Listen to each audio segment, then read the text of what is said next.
দিনে ছাত্ৰ-ছাত্ৰীসকল মই ইতিমধ্যে লখিমপুৰ ডিষ্ট্ৰিক্টৰ সমহীয়া পৰীক্ষাৰ 2025 ক্লাছ 10 বিজ্ঞানৰ পাৰ্ট 2 কুৱেশ্যনসমূহ ইতিমধ্যে ইয়াৰ আগৰ দুটা ভিডিঅ'ত দিলোঁ। এতিয়া মই কুৱেশ্যন নম্বৰ 10 টো যিটো এটা অংক হয় সেই অংকটো অলপ দীঘলীয়া কাৰণে মই আগৰ ভিডিঅ'ত একেলগে নিদিলোঁ, এইটো ভিডিঅ'ত দিবলৈ বিচাৰিছোঁ। এই প্ৰশ্নটো আহিছে যে কুৱেশ্যন নম্বৰ 10ত এজন ছাত্ৰই এটা উত্তল লেন্সৰ পৰা বিভিন্ন দূৰত্বত শিখাটো ৰাখি বগা পৰ্দাত মমবাতিৰ শিখাৰ ছবিখন কেন্দ্ৰীভূত কৰিছিল। অৰ্থাৎ মমবাতিডাল ৰাখি এই পৰ্দাখনত ক'ত প্ৰতিবিম্বটো সৃষ্টি হৈছে তাৰ পৰ্যবেক্ষণ কৰিছিলে। তেওঁ তলৰ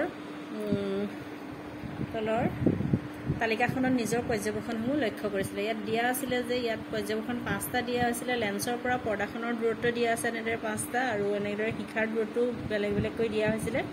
আৰু এইখিনি অৰ্থাৎ লেন্সৰ পৰা শিখাৰ দূৰত্বটো হ'ব লক্ষ্যবস্তুৰ দূৰত্ব, অৰ্থাৎ শিখাডাল হৈছে মমবাতিডাল হৈছে প্ৰতিবিম্ব, আৰু পৰ্দাখনত সৃষ্টি হোৱা প্ৰতিবিম্বটো হৈছে কি প্ৰতিবিম্বৰ দূৰত্ব, অৰ্থাৎ সেইটো হৈছে প্ৰতিবিম্বৰ দূৰত্ব। অৰ্থাৎ লেন্সৰ পৰা পৰ্দাৰ দূৰত্বটো হ'ব ভি আৰু লেন্সৰ পৰা শিখাৰ দূৰত্বটো হ'ব ইউ। আৰু ইয়াৰ পৰা আমি কি উলিয়াব লাগিব, দাপোনৰ সূত্ৰ ব্যৱহাৰ কৰি আমি ফকাচ দৈৰ্ঘ্য নিৰ্ণয় কৰিব লাগিব। ইয়াৰ প্ৰথমটোত দিছিলে আমাৰ লক্ষ্যবস্তুৰ দূৰত্ব ইউ আৰু প্ৰতিবিম্বৰ দূৰত্ব দিয়া হৈছে ভি 20। ইয়াৰ অংকটো এনেদৰে কৰিলে আমি পাম উত্তল লেন্স, যিহেতু এইটো দাপোন লেন্স হয়, উত্তল লেন্স, গতিকে লক্ষ্যবস্তুৰ দূৰত্বটো সদায় মাইনাছতে হ'ব। লক্ষ্যবস্তুৰ দূৰত্ব ইয়াত 60 চেণ্টিমিটাৰ, প্ৰতিবিম্বৰ দূৰত্ব উত্তল লেন্সৰ যিহেতু ধনাত্মক হয় 20 চেণ্টিমিটাৰ, আৰু ফকাচ দৈৰ্ঘ্য উলিয়াব লাগে। আমি লেন্সৰ সূত্ৰ প্ৰয়োগ কৰি আমি এনেদৰে পাই পিনি ইয়াৰ ফকাচ দৈৰ্ঘ্যটো আমি পালোঁ 15 চেণ্টিমিটাৰ। যিহেতু 20 আৰু 6ৰ লসাগু 60, এনেদৰে কৰোঁতে আমি কিমান পালোঁ ফকাচ দৈৰ্ঘ্য 15 চেণ্টিমিটাৰ। তাৰপিছৰ পাৰ্ট 2টোত দিয়া আছিলে লক্ষ্যবস্তুৰ দূৰত্ব 40 আৰু প্ৰতিবিম্বৰ দূৰত্ব 24। ঠিক সেইদৰে পাৰ্ট 2টোত আমি কৰোঁতে ইউ -40 ভি হৈছে 24, এনেদৰে এফৰ মান উলিয়াওঁতেও আমি পালোঁ কিমান 15 চেণ্টিমিটাৰ। এনেদৰে আমি পাওঁতে কিমান পালোঁ 15 চেণ্টিমিটাৰ। গতিকে আমি দেখিলোঁ দুয়োটা পৰ্যবেক্ষণৰ ক্ষেত্ৰতে আমাৰ ফকাচ দৈৰ্ঘ্যটো আমি একেই পাইছোঁ। ঠিক সেইদৰে 3 নম্বৰটোত আমাক দিয়া হৈছিলে লক্ষ্যবস্তু দূৰত্ব আৰু প্ৰতিবিম্বৰ দূৰত্ব সমান দিয়া আছিলে 30-30। গতিকে ইয়াত লক্ষ্যবস্তু দূৰত্ব 32 মাইনাছত হ'ব, গতিকে প্ৰতিবিম্বৰ দূৰত্ব উত্তল লেন্সত এইটো 30 হৈছে, অৰ্থাৎ টুৱাইছ F1ত থাকোঁতে টুৱাইছ F2ত সৃষ্টি হৈছিলে। এইদৰে ফৰ্মুলা ইউজ কৰোঁতে আমি পালোঁ ইয়াতো ফকাচ দৈৰ্ঘ্য আমি কিমান পালোঁ 15 চেণ্টিমিটাৰ। 15 চেণ্টিমিটাৰ।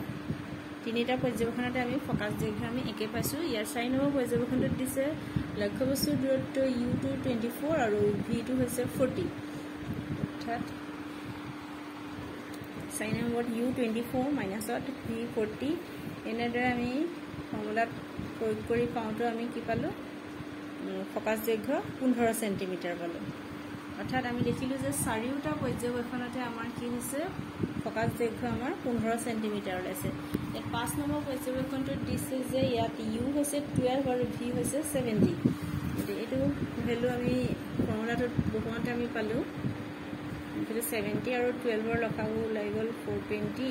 এনেদৰে পাওঁতে আমি পালোঁ ফকাচ দৈৰ্ঘ্যটো 1.64 চেণ্টিমিটাৰ। অৰ্থাৎ দেখা গ'ল যে 5 নম্বৰ পৰ্যবেক্ষণটোত ফকাচ দৈৰ্ঘ্যটো কি আছে বেলেগ আমি দেখিবলৈ পাইছোঁ।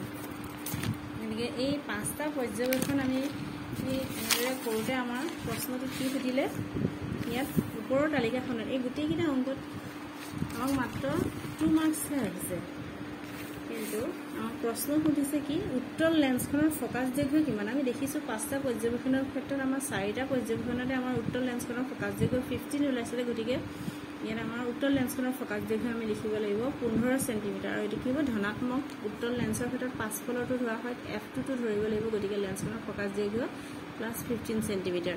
আৰু 2টো দিছে যে কোনটো পৰ্যবেক্ষণৰ গোট ভুল আৰু কিয়।